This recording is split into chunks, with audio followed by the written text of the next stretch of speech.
Қайырлы күн достар, бүгін өте қарапайым, жұмсақ, нәзік болып шығатын пирог жасайтын боламын. Видеоның соңына дейін қарап, каналға тіркеліп қойыңыз. Пирогтың құрамы өте қарапайым, үйде бар заттардан жасалады. Бір жасасаңыз, келесі жолы тағы жасайтын боласыз. Таза ыдысқа жұмыртқаны, қантты салып, қант ерігенше жақсылап миксерлеп аламыз.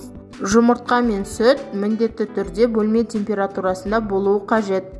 Қант толық ерігенде жұмыртқаның көлемі ұлғаяды және үстінен май мен сүтті құятын боламыз. Біркелкі болғанша жақсылап араластырып, алдын ала електен өткізілген ұнды екі бөліп салатын боламыз. Кез келген тағамға, тортқа, пирогқа ұнды міндетті түрде електен өткізіп қолдану қажет. Електен өткен ұнның арасына ауа кіріп, кез келген тағамымыз жұмсақ, үлпілдек болып шығатын болады. Міне бізде пирогтың қамыры осындай қоймалжың болады, қатты сұйық, қою да емес. Сұйық болса сәл ұн қосып, қою болса 2 ас қасық сүт қосып жақсылап араластырып жібереміз. Бұл жерде ұнның тығыздығына байланысты. Қамырды формаға құйып, алдын ала қызып тұрған пеште 180-де 40 минутта пісіріп алатын боламын. Кез келген формамен пісіре берсек болады.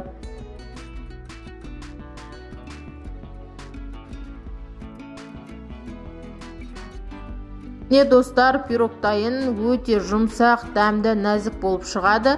Мен бетіне мьетті сироп етіп, мьет жағып шықтым. Міндетті түрде жасап көріңіз, жасап көруге 100% кеңес беремін.